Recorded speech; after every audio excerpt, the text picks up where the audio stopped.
Are you confident of someone's motivations?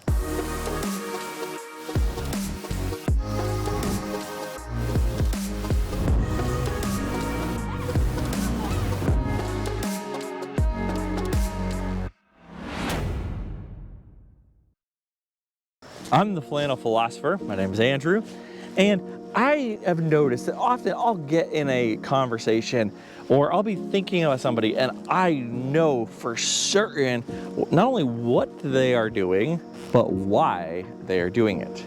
This is where we stack motivation on top of information.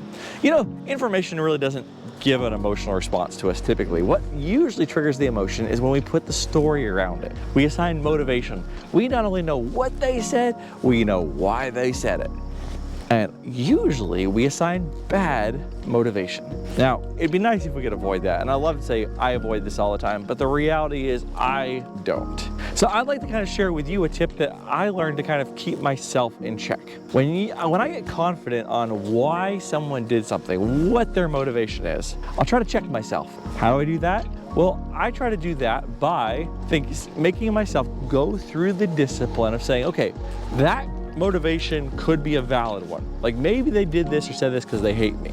That could be valid. What are 2 or 3 other motivations that could also explain the same information? And so I'll make myself go through the discipline of this. Now, you might say, well, you're kind of fabricating something, aren't you? Exactly, I'm fabricating something, but I also was kind of fabricating something before that. My first gut instinct is not always right. And so I go through the mental discipline of trying to come up with 2 or 3 reasons why someone did this. Say someone ignores you. You text them and you don't hear back.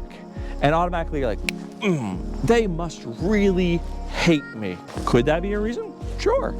What's 2 or 3 other reasons? Well, maybe they were driving and they saw it come in and they said, I'm going to be a responsible citizen and I'm not going to answer the text while driving. And then they got to where they're going and they forgot about it. That could happen. Maybe they're like that friend of mine that his cell phone is always dead. Like always dead. I don't know how. Why do you even have a cell phone? But it's always dead. Well, that could be a reason. If it's dead, they're not going to hear the notification. Maybe it's someone who's a little kid and they let their kid borrow the cell phone and the kids run off to lands unknown and doesn't tell them when a text notification comes in because they don't want to interrupt the YouTube video they're watching. That's a reason. Now, took the same scenario that I first thought, well, they don't like me or they're upset with me, and came up with 3 or 4 more. Now, which one of those is true?